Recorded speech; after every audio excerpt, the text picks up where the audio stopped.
guys, this is Tarot with Kittens, Weights, and Tarot, and welcome to the solar eclipse. So it's a beautiful solar eclipse in Leo today. I don't know if you're in a place or time where you'll be able to see it. I'm actually going to be able to take my students out to come see the solar eclipse. It'll be at 60% coverage during their passing period today, so that's just before their third period class because we're on a collaboration day schedule. So at the beginning of my third period, I'm going to be taking my seniors out there to go see the solar eclipse. Of course, not looking directly into the sun. I know the games we might have played in elementary school, or maybe that was just me. Who can stare in the sun the longest? Okay, FYI, that's really bad for your eyeballs. If you go to nasa.gov, they have a few tips on things you can do in order to view the solar eclipse. First tip, which everybody seems to know, and we probably did this back when we were in elementary school, and we haven't had a total solar eclipse like this since 1998. So back when I was 17 years old, I think they said it was like August something, 1998, and it's like, where were you? What was going on at that time? So think of where you might have been at that time. For me, I was probably still on summer vacation just before going into my senior year, and that was a time of great transition. So there was, a huge release going on then, and there's a huge release going on now. And I'll get into that in a moment, but I just thought I'd give you guys a few tips on how you can see and view the solar eclipse. First, take 2 pieces of paper. I just took a piece of paper and chopped it in half. It's my pretty paper. But I put a little black dot here to represent where you might want to poke a hole. Okay, so go out where you can get the sun's ray onto this paper and you can see the light shining through onto the other side. Get the light to shine onto this piece of paper.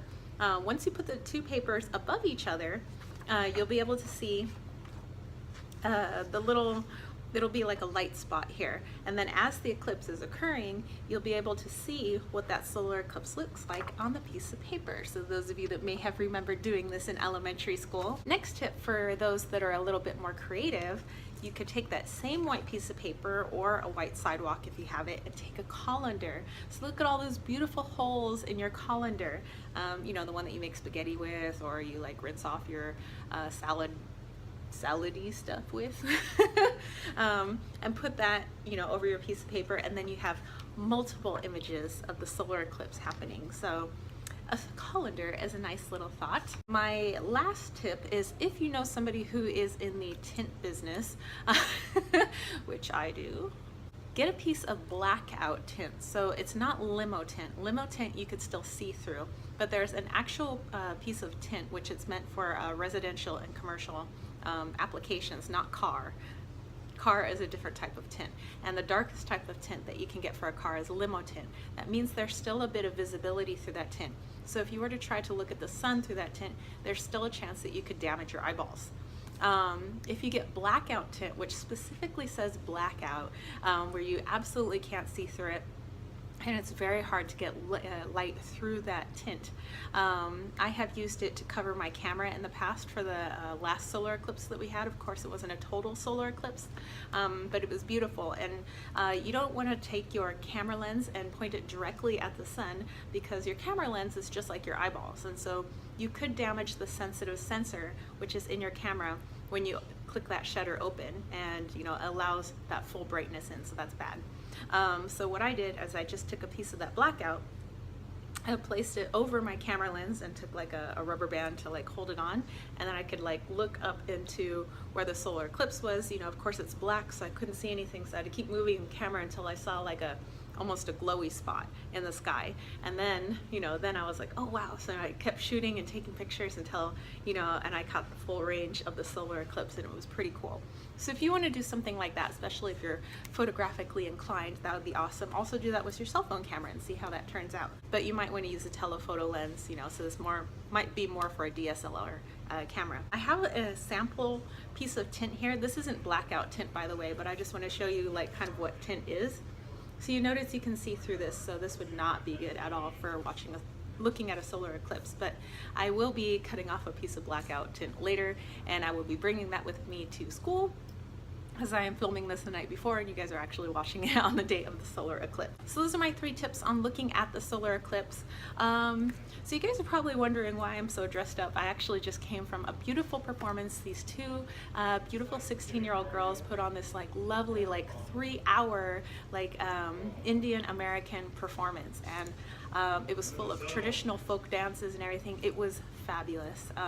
And so I just, you know, I was invited by one of my good friends and we had a lovely dinner, and that's why I am all dressed up. So we've gone over our 3 tips on how you guys could look at the solar eclipse without staring directly into the sun with your little eyeballs.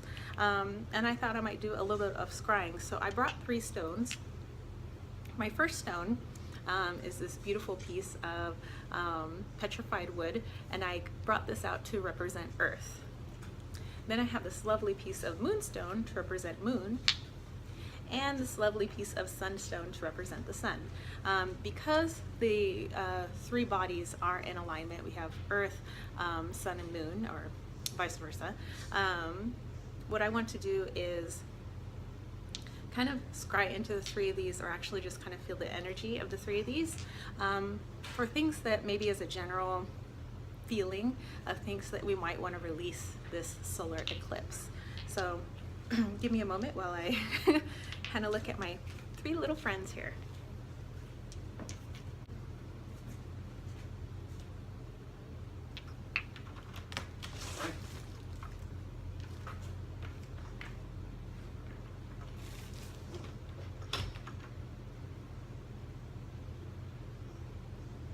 Okay, so firstly I wanted to look at the sun.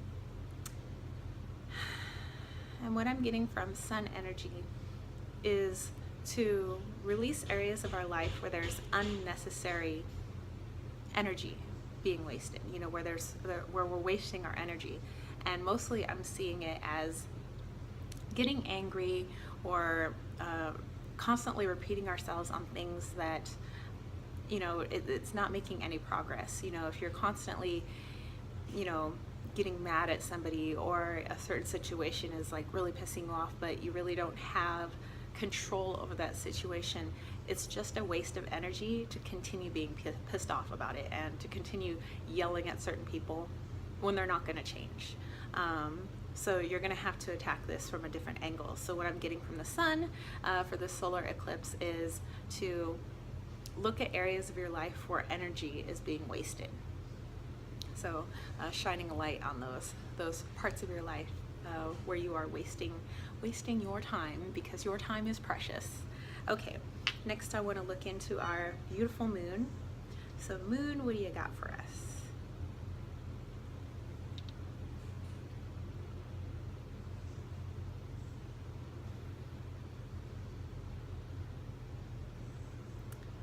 Okay, moon is connected to what sun was saying. So sun was saying we are wasting our energy in unnecessary ways. The moon is saying to actually take a step back and find out why you're getting so pissed off at that person. It could be, okay, well, they do something that's annoying, but why is that particular annoying habit really grating on your nerves? Let's start going back. So it's time to do a little bit of shadow work and start figuring out why certain situations just like really piss you off more than others, why certain people just get under your skin. It's time to do a little bit of psychology. So moon's saying, find out what sun's doing, you know, the action that you're doing, and take a look at the shadow aspect of that. Okay, so what's earth got for us? Which is our piece of lovely petrified wood. I'm gonna switch hands to my receiving hand. That was Wally's tail going by.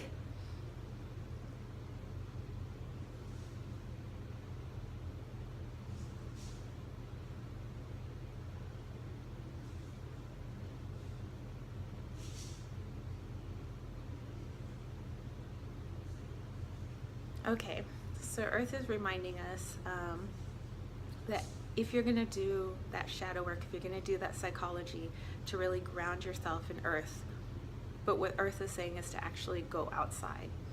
And when you go outside, if you have a chance, you know, during the solar eclipse, if it's during your lunch break or an early lunch, because like, well, if you're on the West Coast, it's like 10:23 or something like that.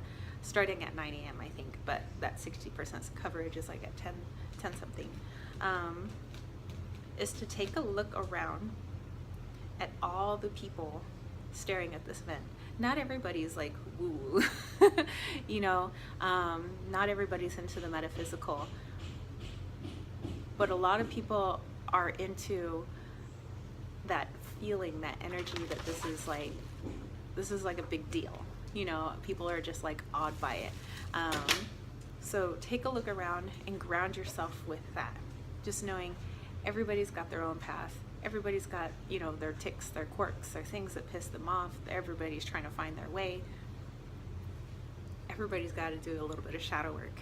So as you're figuring out places that you're wasting your energy, taking a step back, Earth is saying, you know, just know that you're not the only one. Ground yourself with the knowledge that everybody's doing this too.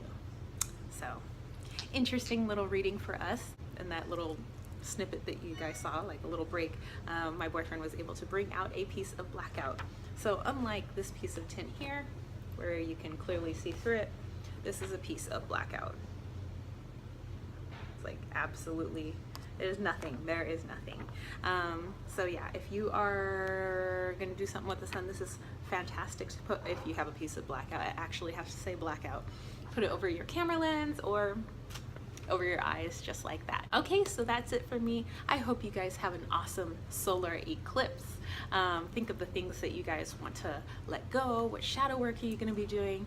Who are you going to go hang out with the solar eclipse, or is it just going to happen while you're at work? And maybe you can just kind of sit wherever you are and like feel the energy of that solar eclipse. Are you going to be watching it on TV? Are you actually going someplace to view it? I know there's a few people here in San Diego that are going to the Reuben H. Fleet Space Theater or Science Theater to go see it. So yeah, let me know where you are during the 2017 solar eclipse. All right, so I will catch you guys later. Peace, love, and chicken grease. Peace out.